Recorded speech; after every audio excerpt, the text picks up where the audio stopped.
Hello, everyone, and welcome to today's interview of the Masters with concept artist Aaron Limonick. But before we get started with this interview session, I wanted to basically just give one announcement. Registration for our fall term will begin next Friday. It will be this September 26th. So for those of you who are interested in taking classes, just remember that we have classes starting, well, registration starting pretty soon. So make sure you check in on Friday to sign for the classes you want, because a lot of them do sell out pretty quickly. So again, this Friday, September 26th, we're going to have registration open up for the 2D Academy. But beyond that, again, today we have the wonderful concept artist Aaron with us today to basically talk about himself, his art, and a little bit about what he's going to be teaching in the class. So for those of you in attendance, look for that question module that you have when you signed in and enter any questions you may have in that field. And basically, we'll ask the questions as they're submitted. And I think that's it for now. So I'm going to pass it on to Aaron to take over from here. So Aaron, if you can you give us a brief bio as far as where you went to school, how you got into the industry, what you're currently working on, what you have worked on in the past, and yeah, let's go from there. Okay, cool. So, hey everybody, thank you for stopping by to this. Just basically give you an introduction and sort of what some of the expectations would be from the class and some of just my background, so you sort of get a little bit of idea of where I came from. It's actually pretty interesting to me because we all came from somewhere very different from my generation, where when I say my generation, I just mean the people that were going to school when I was going to school. We didn't have entertainment design per se, not quite the way that you all have it now, where it's a very known thing what entertainment design is and what it means. Back when I was in school, really all we had was you were either illustration or you were transportation design, or industrial design, which means you're an artist that draws and paints, like with acrylic and oil and traditional media, or you were an industrial designer, which designs a bike seat or a new interesting housing for a new computer, or an architectural person who designs a new type of structure, or transportation designer who's going to start working on the new Lexus dashboard, so all kinds of different things like that. So really, if you think about it, you take those two things and you mash them together. That's sort of what a concept artist is, right? Because we do illustration, we make images, right? And then we have to make images for a purpose, though, and we have to make images and do designs for a wide variety of things, and that type of thinking that goes into that pretty much just necessitates both of those skills. You got to be able to paint, you got to be able to draw. I mean, at least to some degree. Now it's all digital, but the same idea goes into it, drawing and painting, and then you need to be able to design and have a certain type of functional knowledge of the way things are constructed, and that was what we studied in school. So in terms of answering the question how I got into the industry, it sort of happened by accident, which is a silly kind of answer, but I realize that, but that's the reality of it. We didn't really know that much about every single studio that was out there. And most of us knew about DreamWorks Animation and Disney and these other bigger studios, EA, Activision, like the larger publishers. Yeah, sure, we knew about them, but we didn't have any idea how many smaller developers there really are and how many subsidiaries of these larger developers there really are. And then obviously then the film thing is a whole nother thing, because that's just a separate world altogether of how to get into doing film work. So my personal background on it is basically that I was coming towards the end of school. I was in my last term, and I had been doing a lot of graffiti type mural painting with a few people in LA, big organized kind of murals that we had been doing, and one of them happened to be an artist that was working on Spider-Man and knew some people at a studio called Neversoft, which is recently actually closing down.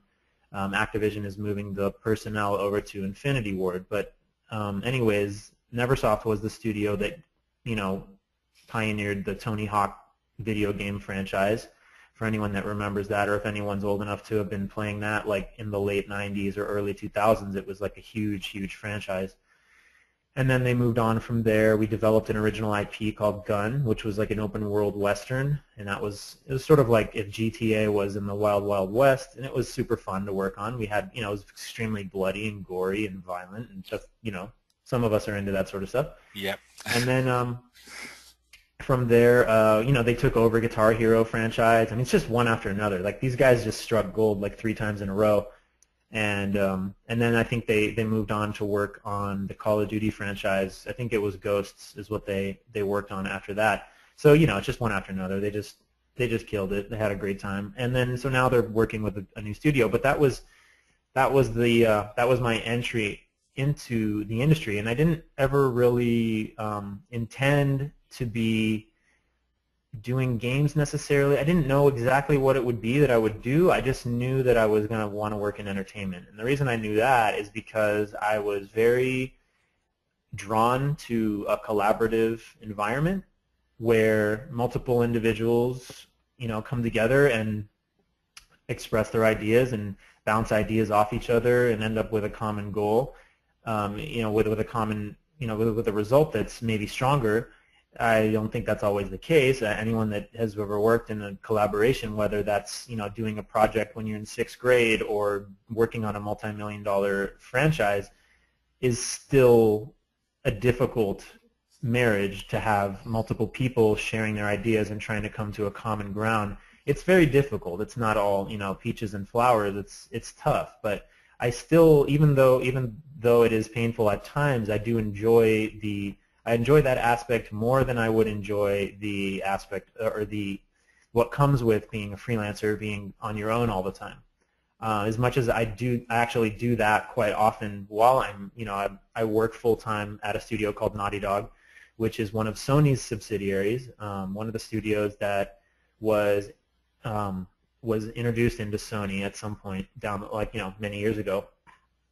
But I do a bit of freelance as well, and I tend to enjoy the collaborative stuff more. Even if I'm doing freelance, I always like try to work on or talk to my friends while I'm doing it. You know, some people will do Google Live chats, some people will just, you know, text each other, instant message each other, but some kind of a feeling that you're hanging out with a human being and you're not just staring at a monitor till 3 in the morning every single night by yourself. It gets depressing. I don't know. To me, it gets depressing. It feels like you're some kind of a lone wolf. But that's just my opinion. Everyone's different. Some people like the freedom of that freelance lifestyle. I like it for what it offers. It offers a break from my daily job, my full-time work. It's a different subject matter, and it offers me, obviously, financially, it's more, you get a little bit more cash and so on and so forth. You can have a higher rate because you are you're not under insurance, you're not, you know, it's a totally different thing. So anyways, that is what I pretty much am doing right now. Working, Naughty Dog is a great place to work. I've been there for 3.5 years on the dot, and it's, you know, when I started, we were in the very, very early stages of The Last of Us. It was before it was even called The Last of Us. It had a code name that was very indescript, but that was what I started on, and I worked on that for a little over 2 years, you know, about 2.5 years. We developed that franchise, and it was a wild ride. It was a lot of work, and it was not easy collaboration-wise. It was not an easy process. It was a very difficult process, but it was. I learned so much from it in terms of, well, in terms of a lot of things, but in terms of how to you know, be the most effective in a pipeline, in terms of a workflow in a studio. I learned a lot in terms of my own craft. I learned so much about lighting, just how to integrate a more naturalistic approach to lighting into something which what I was doing before was a little bit more illustrative, which I will show you. sort of some of the differences that some of the differences between my earlier work and then some of my newer work, the sort of stuff I'm integrating now. And then trying to hold on to those fun energies that that I had years before. I don't know. For some reason, to me, it's kind of important to do. You find that when you are working in a studio, a lot of the times your day-to-day grind, your day in, day out, same thing. You get into a routine, and that routine is kind of contrary to an artist's general state of mind. I think an artist's general state of mind is being inspired and surprised and shocked on a daily basis about what they're out for, what they want to do with their work, and what kind of work they're being influenced by. And I think when you're working on the same project and you're in-house, you're seeing the same people every day, working on the same stuff every day, it becomes your responsibility to keep yourself not just informed about what's going on in the industry.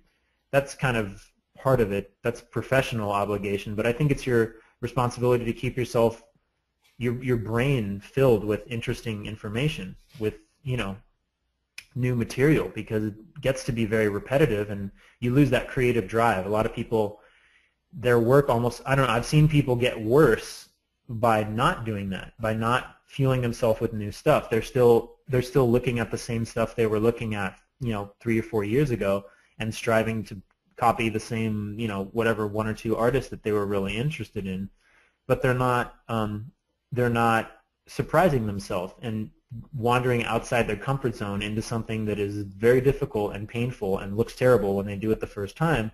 But guess what? This is what makes us artists. This is what fuels us, in my opinion. It's the stuff that gives you that rush of energy that makes you feel like you're a kid for the few hours that you're working on something. Makes you feel like you can create stuff out of your mind and make interesting worlds and come up with stories and all the kind of stuff why we do what we do. Anyways, yeah, so my story is basically that. I've done, while doing that, as I used to work before this I worked at a studio called High Moon Studios, which is now they're one of Activision Blizzard's studios down in San Diego, and I worked there from 2007 to 2011, and those years were very much growth years for me, because at that point I had been working for a few years already in 2007, 3 years, and I thought you get into that state where I thought I was pretty decent, I had some decent skills, and I was fairly well-rounded and this and that. And when I got there, I realized how painfully wrong I was about that. Just how delusional and insane that notion was. And a lot of people, for some reason, I think around the 2, 3, 4 year mark, they get this false sense of confidence, like, you've been working in a studio for a few years, you've got your skills, you know how to do this and that and the other thing, and you don't quite get a sense of reality until something hits you in the face like a brick that is something you're completely not prepared to do yet. You don't know how to do it. And for me, my goal has always been to constantly give myself new challenges and to try not to fall into the same old routine as much as I can. And for me, that meant, going to after a certain time, I would, need to go to a new studio to get that feeling back, that sense of, oh, this is a surprise, this is new stuff. And when I went there, man, it was a shocking experience, because the mentor that I had there, his name was Farzad, and he's an industrial designer by trade. He's an art director, concept artist, industrial designer, whatever, all those things. But what the most valuable thing he taught me was, the more you learn, the more you realize you don't know. And that was something that was pretty incredible to me, was that after all this stuff, all my hard work at Art Center, I had worked so hard at school, and even after that and 3 years of working in the industry, I still had not even scratched the surface. It was really, that was almost the beginning of my learning, was at that point. Well, And can I I was ask not able to a question at that start. point then? I'm sorry. Yeah. So how do you prevent yourself from getting overwhelmed by that type of experience? It's very easy to be overwhelmed. That's a great question because a lot of people do get overwhelmed. There's so many things that you could learn and so many things you could do that's obviously sort of a confusing issue. For me, it's just that, just like anything, it's like you've got a million things that you could do. Well, you have to focus on something. So I would pick what the way I would do, this is just my opinion, but the way I would do it is I would stick with one thing for a matter of months until I felt like I had improved, like saying, okay, weapon design. Well, guess what? I'm doing nothing but then this is what they forced me to do at work. This is how I learned how to do it. Is I did nothing but weapon designs for 4 months, and I had never done weapon design before that, let alone drawing super engineered looking original weapon designs, not just taking photos of things that already exist, but taking reference of industrial design and engineering and incorporating that into an original IP, something that doesn't exist in photos. It was a prototype, so it didn't actually get made. We ended up switching over to a different project, but I had done nothing but these weapon designs for 4 months, and by the end of that 4 months, I can tell you that I was a different person in that arena of design than I was in the beginning. So Right. I would say you don't get overwhelmed if you will commit to something for not a short period of time, not a day, not 2 days. Give yourself a few months, 90 days, 100 days, whatever you want to do, and have a goal to say, you know what, I want to learn how to draw robots. Well, guess how you do that? You draw robots every single day, every day. If you're working, if you're already doing other things, then you go home and you pick up a book, Armored Core or Ghost in the Shell, or you pick up some old episode 1 Doug Chang drawings, or whoever's your favorite amazing, person that draws robots.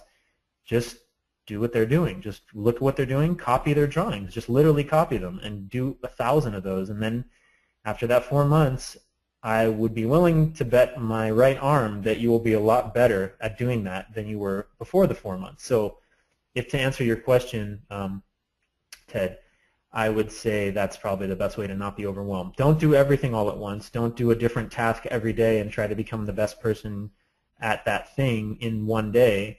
But just pick one thing. If it's your weak area, if you're weak at character design, or you're weak at drawing just the human figure, or if you're weak at Viscom sketching, rapid sketching, product design style drawing, then just do that one thing give yourself 3 months and see how it goes.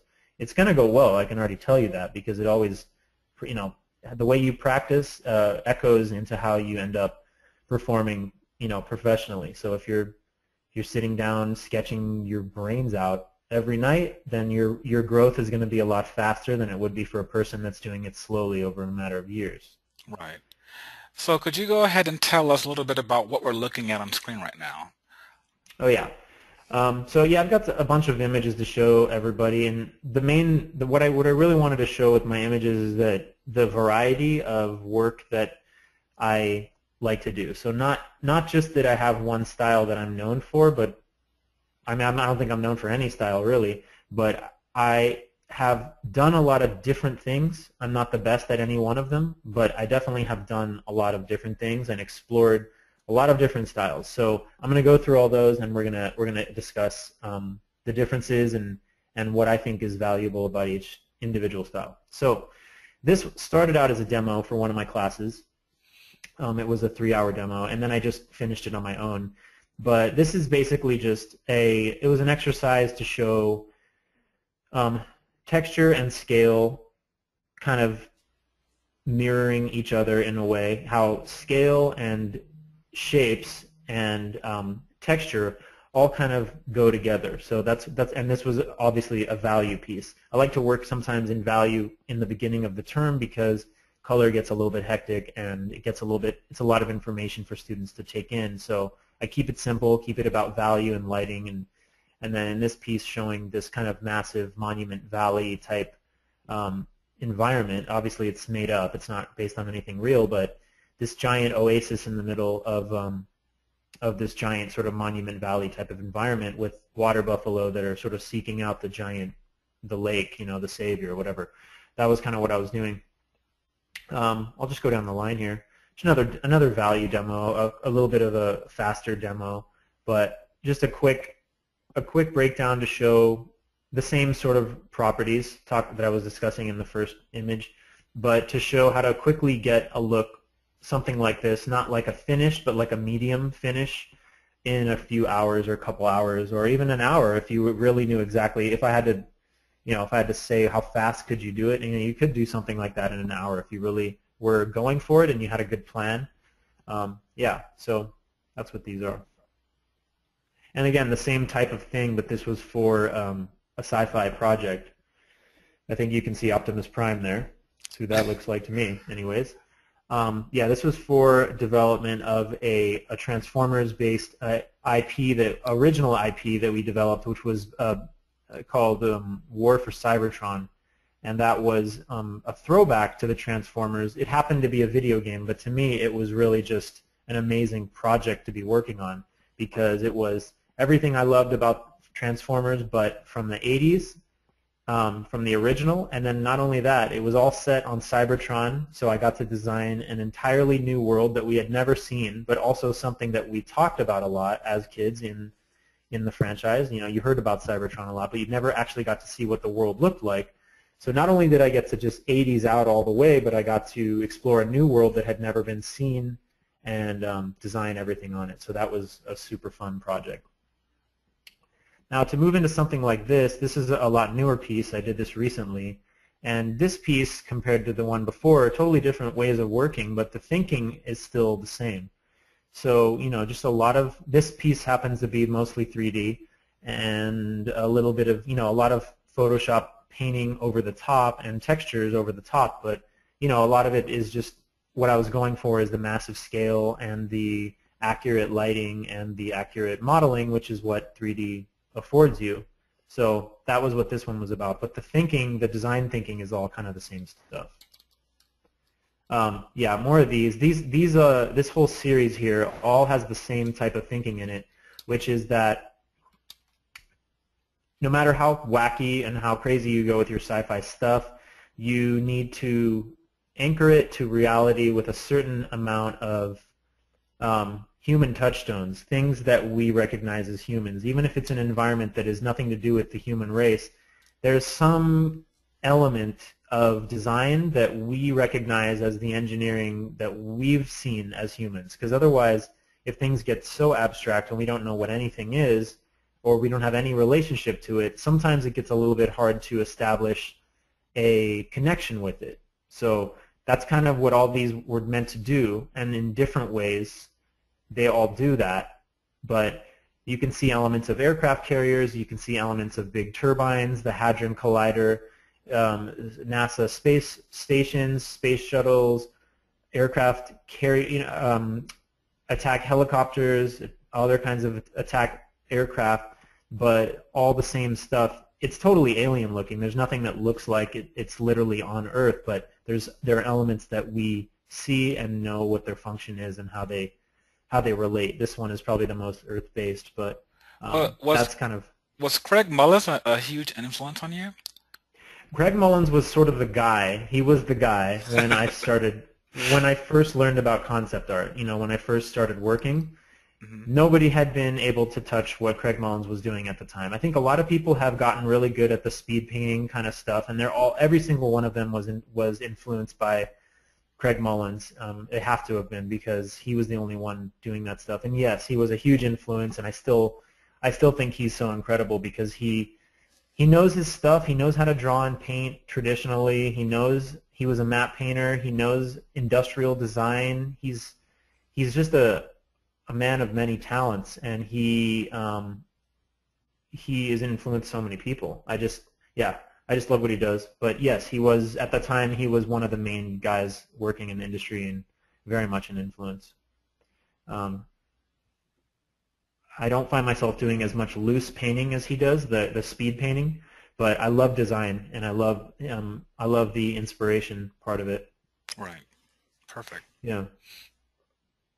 Just more of this kind of stuff. I like to focus on sometimes in some of these this kind of the idea of a 70-30 breakdown. 70% things that we recognize and feel like there could be Earth, and then 30% make them a little bit more alien, change things a little bit, and you end up, it's a nice ratio sometimes. Not always, but sometimes it's a nice ratio of things that we just of believable to alien or made up, and it feels relatable in some way. So yeah, just lots of starting to get into more of a stylized sort of bit of the presentation here, but just a lot of different styles. I go into some more animation looking stuff sometimes, something like this where the shape design is a little bit more abstract and a little bit more, I guess you could say, just pushed a little bit. It's not totally nuts, but it's a little bit pushed. But the colors are a little bit more naturalistic, and the lighting is a little bit more naturalistic. Not so photographic looking, a lot more painterly. Sometimes I like to go that route, deviate a little bit. This is a piece from that Transformers. I worked on this with several other guys, 3 other people, and I did the basic composition, blocked everything in, and then cut out the characters and started like assigning them one by one. Like one person would do like this person over here, one person would do this guy over here, and then once they got to like a 3/4 of the way finish, I would take them all, bring them all back into my file, and then paint them all, like paint over them and unify everything so that it all looked like the same person painted it, and give that like extra level of specularity and extra level of dirt and painting on top of everything. It was a crazy piece to accomplish because it was very difficult. We all were stressed out by it, but it How was long did fun it because take for you guys to do that? I mean, it took us like a couple weeks because we were going back and forth. I can paint like one of these robots in a day, like a finished, a nice finished robot in like a day or less than a little bit less than a day. But you think about how many characters, there's like 30 characters in the scene, and there was feedback. There was always feedback from the directors and from the people at Hasbro, which own the rights to Transformers. So there would be multiple cooks in the kitchen every step of the way, and so we would have to change the pose, we'd have to change the placement, move this over here, make this a little bit smaller. It was crazy, but yeah, it took about 2 weeks of back and forth critique and then fixing and back and forth. Yeah, Right. craziness.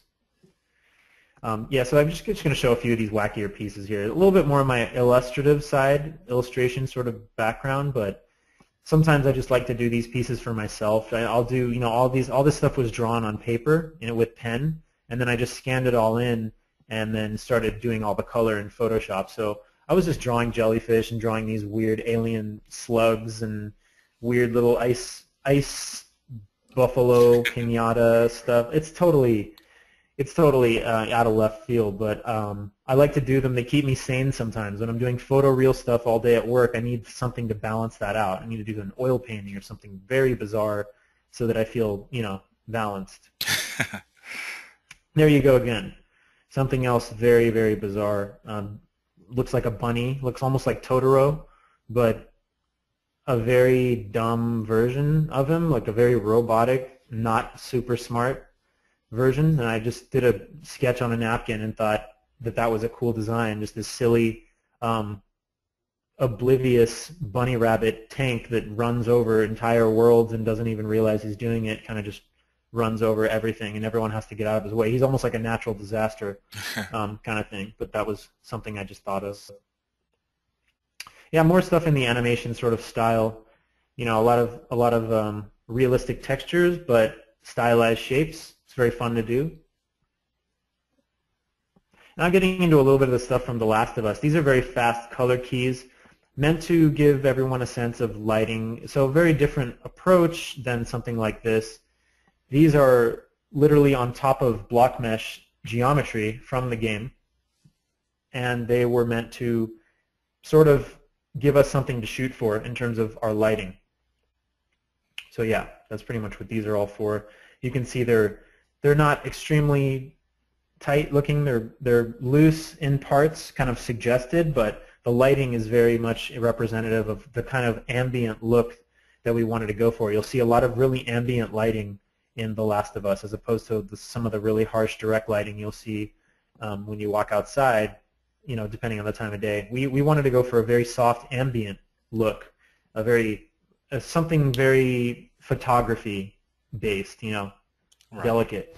And how So long yeah, did these particular pieces take to do? these ones were a day. Each of these were done in a day. This one a little bit more because there was feedback. First I did the forest and there was very little snow on the forest. And then, we were talking about how do we portray a looming storm on the horizon. It had been snowing on and off like a whiteout kind of thing, but this is before it gets fully white out into, so it really kind of reflecting the story, what was going on in the story at the time, and this is from The Last of Us. So I had to totally redo the forest. This one probably took 2 days, 2.5 days, maybe even 3 days because of the changes. I kept having to change stuff. But yeah, it's all photos and pretty quick stuff. It's all just about finding the right photos and how to integrate them together. That's the hard part. And so in a gaming production like this, who are you accountable to as far as these changes and decisions? Well, usually at this point what I was developing was I was just working with the director. There was no art director at the time, and so the director sort of was the art director. And Bruce Straley is his name, was the one who was directing me on. I did like most of the work for the snowy part of the game. It was called Lakeside. To us, that's what we were calling it, Lakeside. And it was just me and Bruce sort of figuring out the beats, the story. Not the story. The directors were writing a story, but how the story was reflected in the concept art. So yeah, it was just the two of us mostly. And did you have a lot of creative freedom and liberty to do these concepts, or was he really meticulous about certain details? Certain pieces would be very meticulous, and there'd be very specific goals that we wanted to reach, and other pieces like this one were more of a overall, like we didn't end up doing a matte painting that looked exactly like this piece, for the final game, but it informed us about the feeling of the town and the general mood that we wanted to be creating and how we wanted it to feel. So it's valuable in that way, but in this case he gave me more freedom because I think we probably knew at that point that we weren't going to do exactly this, but it was more just to give us a sense of where to start from. Okay. So yeah, this one was a bit looser. These again, this one was not based on any geometry. I just made this up. This one was solving an exact problem. Like this is an area that we want to design, and so design it. So that's what I had to do. I had to come up with actual, the gameplay was involving a roof collapse like this in the quarter of a building. That this whole section had fallen out, and you're seeing the interior, and that was all part of what the actual geometry had to show. So that was kind of why I did it that way in this case, based on actual geometry. And do you ever have to do orthographic views of these concepts for production? For sure, yeah. In fact, to be honest, on the new Uncharted, I'm doing more of that than I am painting. With the other guys are doing a lot of painting, but I've been doing a lot of explanation sketches, which is to a lot of artists it seems like hell. Maybe it's not as glamorous, it's not as fun, but I've done so many of these paintings in the last few years for The Last of Us and then for Uncharted that now I'm at the point where I really just I want to help with the process, and to me sometimes the explanation sketches are more effective for actually making something than the paintings are. And it might sound odd, but the explanation sketches are very they're explanatory, that they're exactly that. So right. When it comes down to something like this is great when we have nothing to go off. We want to get, okay, this is the feeling we want to go for in the end. But then when it comes down to actually building something, something like this, there's a lot of visual development that can be done to explain, here is our rule for how we handle a pile of rubble. Here's how we handle ivy brushing up into or growing up onto the wreckage of a building. Here's how we handle a roof collapse, but doing it in a way that is almost like a blueprint instead of like a beautiful, the best painting that you can do. It's right. More of the best explanation. And I can attest to that as a 3D artist, having to receive work from just artists like yourself. Those descriptive sketches go a long way in helping resolve some of the issues that we run into trying to conceptualize something in 3D. Because sometimes with sketches you can cheat and do certain things that are not physically possible when you model them out. Exactly. Yep. And so we've resorted to actually modeling a lot of stuff now. Like back in The Last of Us, we weren't really doing it as much, but now we are modeling quite a lot, actually, because it gives us something to refer to when we go back to the 3D artists, and we can show them what we modeled, and then sometimes they can even use our model as a basis for their model, and then it literally translates one-to-one, if we build something. So Right. that's even more integrated. But yeah, you're right. I mean, if we are sketching, and you can cheat a lot in the painting, I realize. You can get away with murder and stuff there's no way a lot of this stuff would actually work. So sometimes that extra level of explanation kind of ties the two together, and the 3D artists are usually much happier when they get that. Yes, we are. Cool. I'll try to keep that up then. Awesome. Yeah, just so much art direction necessary for our forest, our snowy forest lakeside level, because we wanted a very particular type and feel to that forest. And I think it came out nice in the game the way they handled it. We worked really hard on getting it to have a unique kind of feel, but also very believable. Not, it's abandoned, it's overgrown, it's one of the more down moments of the game. It's one of the more depressing or the more just down notes.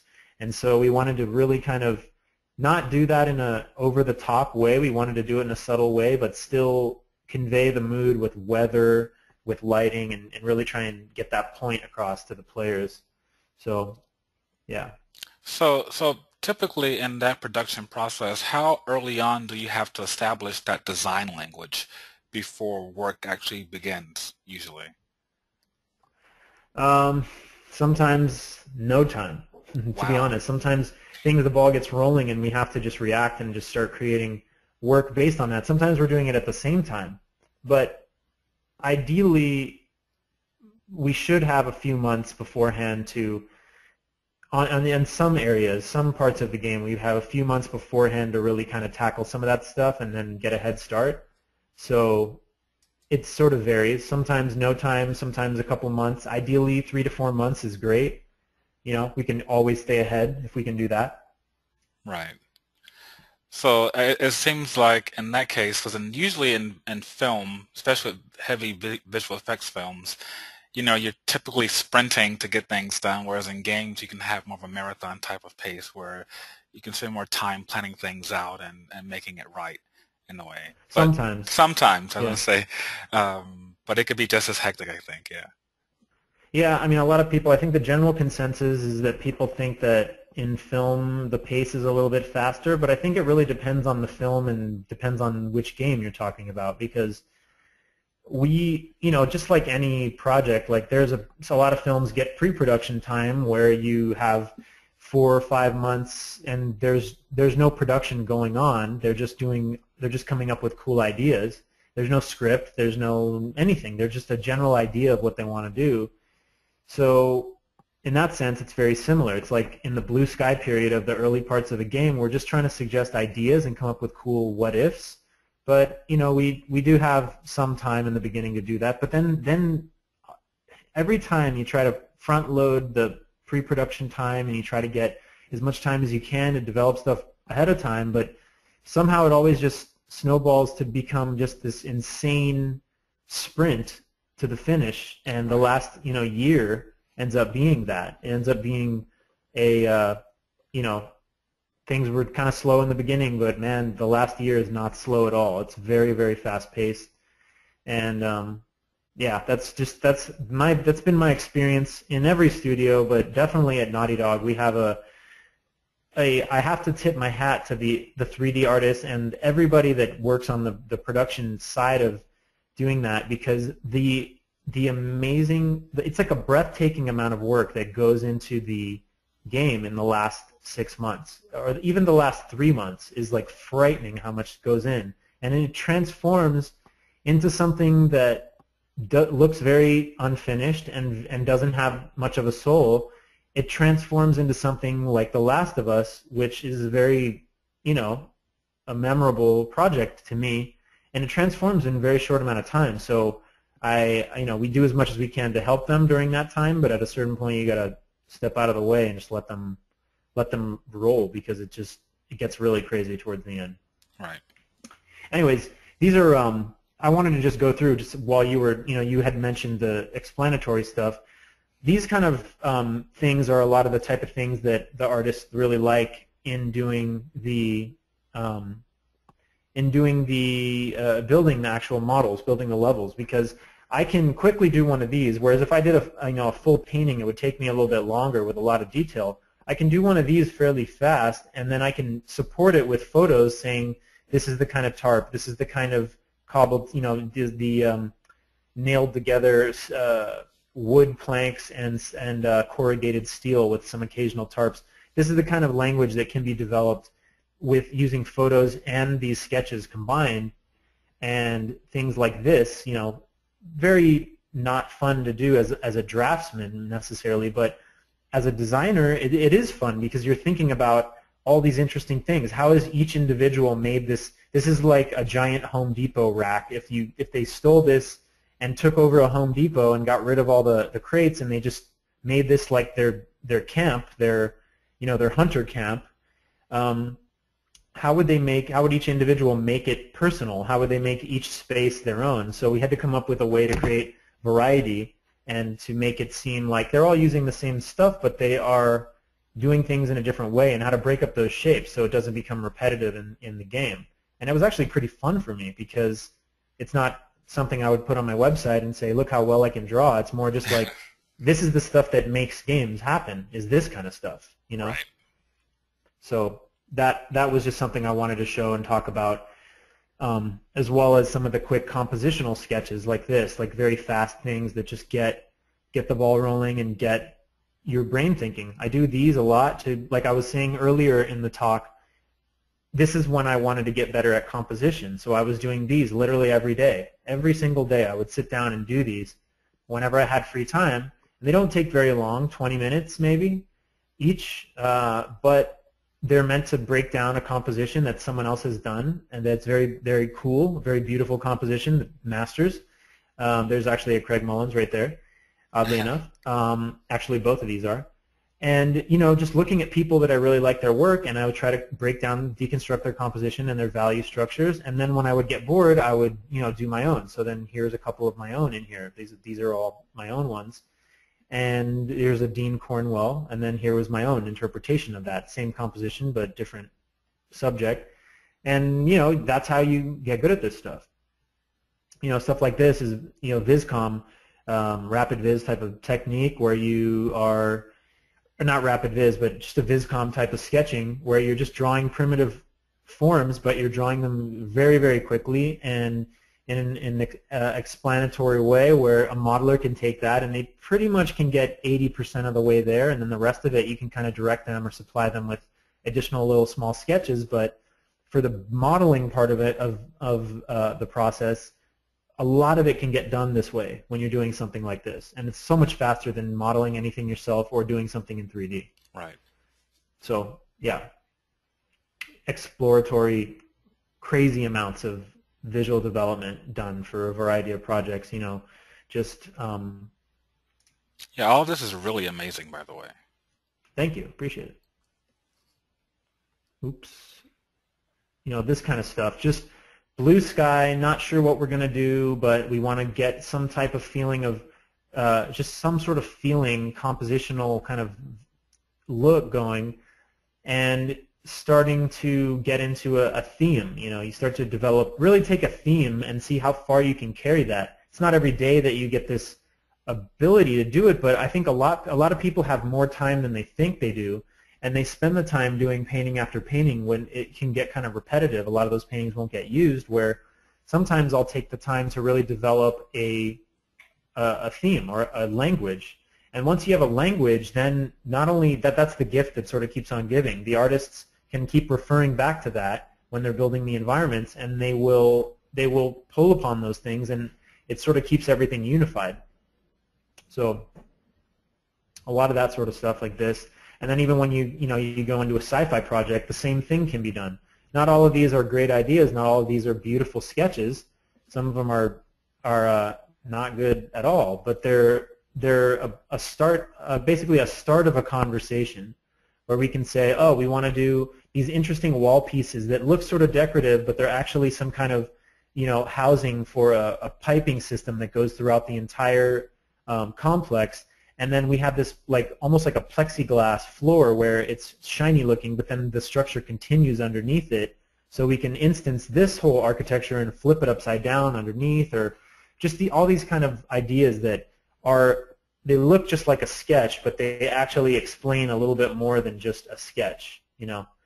So to me, I will never give up doing this stuff. I love doing this stuff, and it has paid off in working in productions. Modelers tend to really like this sort of thing, at least as a starting point. I know it's not perfectly detailed, but at least as a modeler, I'm not a professional modeler, but I could look at any of this and at least get a roughed out shape that looks pretty much like it.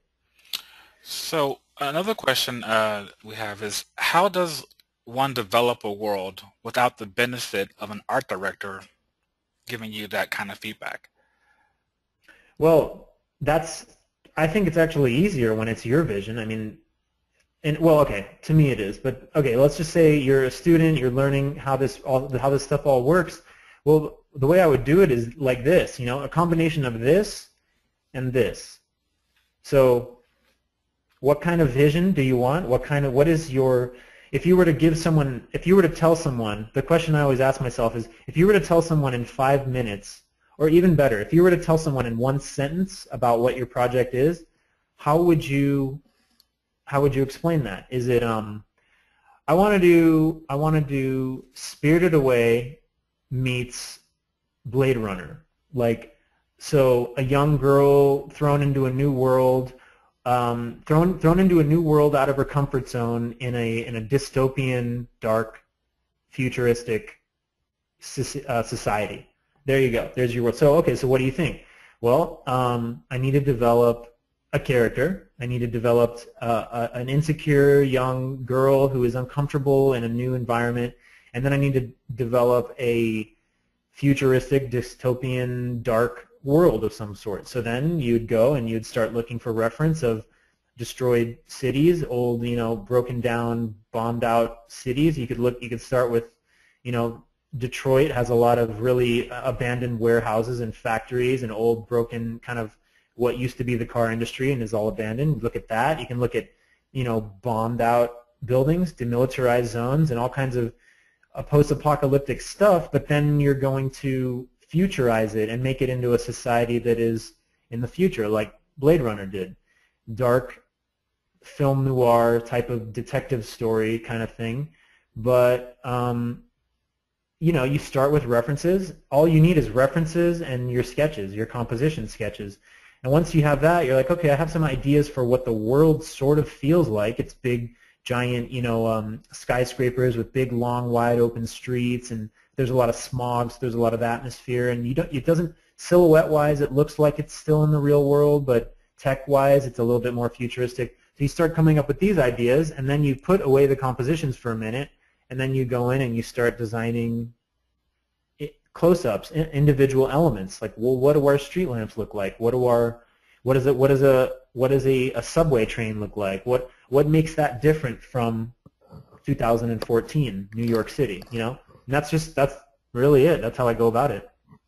Okay, perfect. Hopefully that answered your question. His name is also Aaron, so perfect.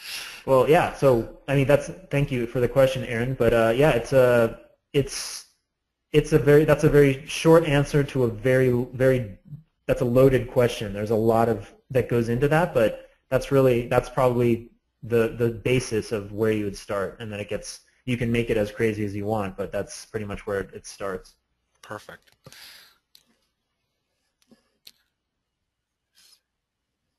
So for those of you who are still basically in awe of his work, you can take a moment to ask a few more questions. We have, I think, about 10 minutes left for this session. So any questions you have, please put them in now, because once we get to that time period, it will be the end of having, this wonderful presentation. So I'm sorry, Aaron, go on. Yeah, so I'm just going through a bit of some more sketches. This is what I was talking about when I said, doing studies. These are all 30-minute studies from film or from paintings. So I'll pause a DVD, put a timer on my phone for 30 minutes or 25 minutes, and I'll just do a study of it. I'll do it as quickly as I can, and we're going to do a lot of this in the class, and I'm going to talk about how we do this. But this is something that, believe it or not, it's like programming compositions into your head. Because if you've done it before, that means it's in there somewhere, and somehow it will influence you going forward. And not only that, but just the process of learning how to paint quickly and economically, and how to simplify your vision. A lot of what is making a good image is simplifying your vision down to the essential things that you feel make it necessary, and how to have the clarity to even know what that is. And sometimes just copying beautiful compositions from other people's work is exactly how to do that. None of this is stuff I've designed. I just was a passenger on the train, just sitting there looking at a beautiful painting and just trying to emulate it as much as I could. And from doing that, you memorize a lot of what they did that was good. Okay. Just a lot of these weird biomechanical sketches, just to show the variety of the types of work that I've done. Quick color sketches, all transformer stuff. These are like really fast. These are like 3 hours or something, 2 hours, I don't know, probably a couple hours, just to get a sense of a mood, just a very basic mood. And a lighter would be happy with this. They will be able to do something based on this, no problem. A modeler would not be so happy because it's very vague and very painterly. So there's a lot of unclear forms. But the lighting is, when you squint, the lighting is all there, and what the feel is all there. So yeah, so a lot about thinking, when you work in production, you got to think about what is your work for. Are you just doing something to start a conversation? You're going to sit down with the director and explain to them what you were thinking, and then they're going to get something out of that? Or are you doing something that has to say certain things to a certain artist, a certain a lighting artist, a texture artist, a modeler? Like, these are all different artists, and what are you trying to say with those images? Yeah, so. Okay.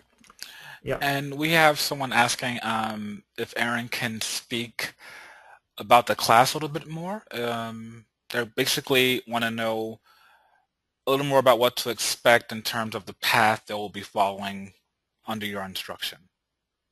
Absolutely. Thank you for asking. So the class, the outline or the structure that the class follows is basically this. We start out learning about the basics of composition, perspective, value. It goes from simple to complex in a way. So we start out with the basics of what, to me, makes environment design, what the core necessity is of environment design. What are the things that you need to be able to know in order to proceed with the class? So we cover breaking down compositions, so obviously doing master copies and doing studies from film and other paintings fits right into that. You're learning about people's compositions. You're learning about the importance of how your shapes and values work together to create a statement, what your composition is. And then once we go into that, then I go into the sketching process, so all the way from sketching in value to sketching with line, visual development, shape language, all these kind of things that that prepare you to not just do cool imagery, but also to work in production. That's kind of what the class is about. It's environment design, for entertainment in general. That's at least my perspective of it. So I am going to be teaching a lot of those things, and then we're starting to move into color after like 3 weeks, and then we will cover all the different ways that color can be used. And sort of my way of color is very tricky, and it's also very subjective, to each person. So at that point I'm trying to break down the most concrete rules that I can, or the most concrete explanation of how color can be used to support your value structure, which is building on what we did the previous weeks. And then moving on from there, we get into more technical stuff like designing, I'll speak about designing mechanical mechanical objects, designing industrial design sort of stuff. I will talk about, let's see, I go into a little bit of an introduction of what, how 3D can be used in this. I'm just going to briefly touch on that. Not a prerequisite to the class. Don't want to scare anybody. You're not going to be forced to use 3D or anything. But I wanted to talk about, my whole goal for the class is to talk about how we as professionals work right now today in 2014 going on to 2015. And I want to talk about the not only just technique of how we work, but also the fundamental design theory that will never change, no matter what the techniques are, no matter what program you're using, or whether you're using Photoshop or ZBrush or Maya, or you're in 1965 doing gouache paintings for the next movie. It doesn't. What people know about design will never change, because the way your brain absorbs information and the way you can communicate to us through an image is always going to be based on foundational skills and foundational ideas. So that's kind of what it is. We go from simple to complex. At the end of the class, we're touching on more rendering techniques, finishing a painting, talking about maybe I might comment on how to get a good portfolio going, how to present your work, how to be professional, that kind of stuff. So it follows a logical progression that way. Very cool. And of all the projects you've worked on so far, which is your favorite? Um, I like different projects for different things. In terms of creativity and literally letting your mind just go wild, I'd say the Transformers franchise, those two projects I worked on were the most fun in terms of creativity. In terms of what the final product was and how I felt about what we put out into the world, I would have to say The Last of Us, obviously. I can stand behind that project and happily say that, like, we really did something that I think we're all very proud of, the final result, and it was something that was a special experience for all of us. So in that way, in terms of what the final game was, the final product, I'd say The Last of Us was the most fun to work on in that way. Such a quality product, in my opinion, compared to other things I've worked on. Transformers those games were very fun from a concept perspective, but the actual game was maybe not as fulfilling to what we had designed, I guess. In a way, I mean, it was still really cool, but I would have to say those two would be the most fun up until this point. We have Uncharted 4 going on now, so we'll see. If you ask me again in a year, maybe I'll have a different answer. Uncharted is certainly on course to be one of those big, awesome projects, so we'll see. Awesome, awesome. So we have Lorenzo, who asked the previous question. Basically wants to thank you for your logical approach, and he looks forward to taking your class. So thank you, Wonderful. Lorenzo, as well. Thanks, Lorenzo. And beyond that, if there's any other questions before we end this session, please enter them now. We have, I think, literally 2 minutes left for questions. Let me see if I can think of one for you. There's so many great questions today. No, actually, I don't have anything really. It's like you covered quite a bit. Your work speaks for itself, and it's a real pleasure to basically see how far you've come and just what you're working on, and giving us some of your time today. Awesome. Yeah, thank you everybody for joining. It was really fun to do it, and yeah, we at CGMA, we're going to be looking forward to everyone joining, and this will be my first time teaching the class, so I'm really interested to see how the feedback is and how everyone likes it. So I'm pretty excited as well. I'm excited as well. So I guess we'll wrap it up for now then. Thank you so much, Aaron, for just giving us an hour of your time today, giving us a glimpse of all the beautiful, amazing work you've done over your career, and for just teaching this class. All students now basically are excited. They're thanking you, and yeah, I thank you as well. Awesome. Thanks, everybody. All right. So for those of you still here, Remember, next Friday, registration opens up. That's going to be September 26th. So please get in there, sign up for the classes you want, because again, a lot of them do sell out pretty fast. So make sure you're there and be among the first to sign up. But beyond that, this concludes today's interview with the master session. Again, we thank you so much, Aaron, and goodbye, everybody.